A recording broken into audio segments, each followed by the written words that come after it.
Louisiana Beer Reviews, Lagunitas Hazicus Maximus, 9% alcohol, hazy IPA, notes of grapefruit terpenes. So, bitterness units only, 42, I think. Didn't write it down, but pretty sure that's what it is. Okay, less than 2 months old at 11:31 p.m. So they say on the front of the label, hazy IPA, notes of grapefruit terpenes. I did a duo review on this one, but I've never done a solo, and I found this 6-pack at Rouse's in New Orleans, Louisiana for $9.99, so $9.99, a good price for this. So this is what they're selling it as, hazy IPA, notes of grapefruit terpenes. Fine. On the side of the can, they have the legal disclosure, ale with natural flavors. Now the website, they spend all their time with like silliness and funny bunny stuff. Unlike Firestone Walker or St. Arnold, who spend their time on their websites with details about the products, which I guess some people would consider nerdy, you know, a bunch of technical details, the malts, the hops. And St. Arnold goes even further. The year in the month, in the year it was introduced. But they both tell you, well, all three, even Lagunitas tells you the format. Like this comes in the 12-ounce cans and in the stovepipe cans. So they do that. And I got to give them credit. They're giving the born on date, not a Best Buy. Okay. So I wanted to do a solo because duos are hard to do because it'll be like 4 in a row. Then things get a little confused. And then with the solo, I can just like concentrate more. Now you see behind me, I need to mow the lawn today. So that's a project for about 2 hours from now.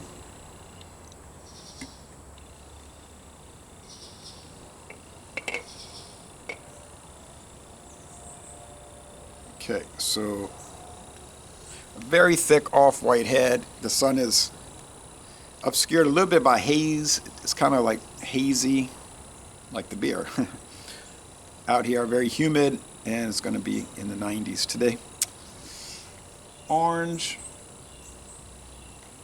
translucent. The light can come through it like a little bit like a party bulb, but it's not translucent. I mean, not transparent. Not transparent. You cannot see through it. You can see the bubbles in the glass, so it just looks like orange. Orange. Okay.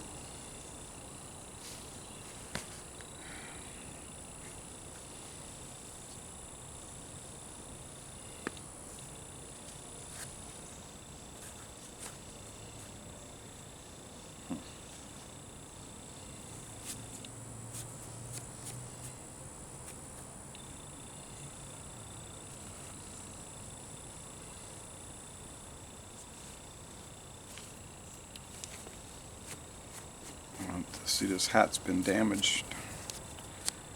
I have to get some more, put some more mothballs in there. Wool cap, I've been chewing on it. Yeah. Do that in a few minutes, put the mothballs in there. Too late for this cap though. All right,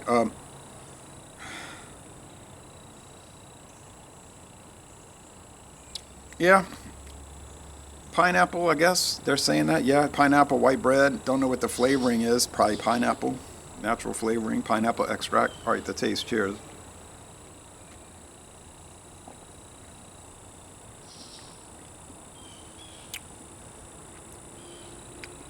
It's juicy. It's somewhat hoppy. It's malty. You get the malts. There's something else here, like a sweet bread. Body's high. The body's heavy, actually. It's a heavy body with a kind of a cereal grain mouthfeel, like Cream of wheat. I think this might have wheat added to it. Wheat and oats, honestly.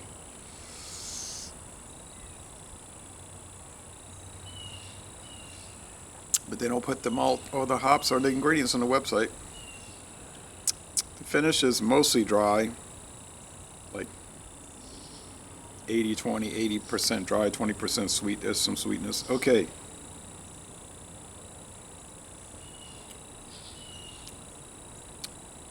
Bitterness, 3 out of 5 hop cones.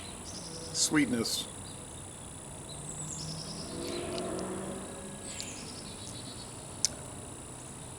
3, maybe 3.5 out of 5 sugar cubes, so maybe even more sweet than bitter. Hey, look, they're all doing it. Abita has Alpha-Gator. Ale with natural flavors. The Voodoo Ranger series has many different ones, ale with natural flavors. The Little Thing series has some of those, ale with natural flavors. So, people oftentimes ding on the flavored malt beverages. Of course, in that case, the premium malt beverage with natural flavors, they taking the beer and they're filtering it down and making it like a vodka. Clear, odorless, colorless. Then they're adding flavoring to it. So they want you to have that flavoring pickup, which oftentimes like fruit punch or a sweet margarita cocktail. These are a little different. But technically, it is a malt beverage. It contains malt and hops. That's what a malt beverage has to have. And it has flavoring added, so, all right.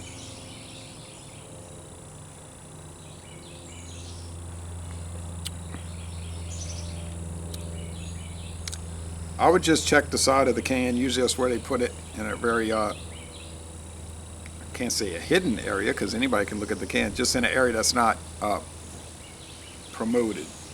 But every alcoholic beverage has to have a legal disclosure of what it actually is.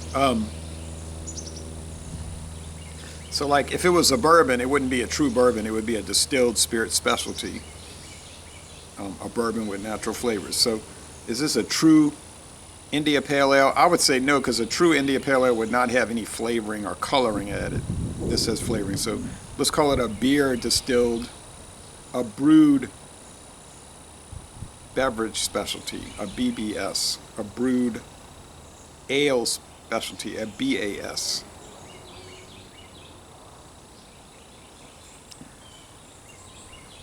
It has a good flavor, but I'm not changing. I think when we did the duo, we gave it an 8.4, a B.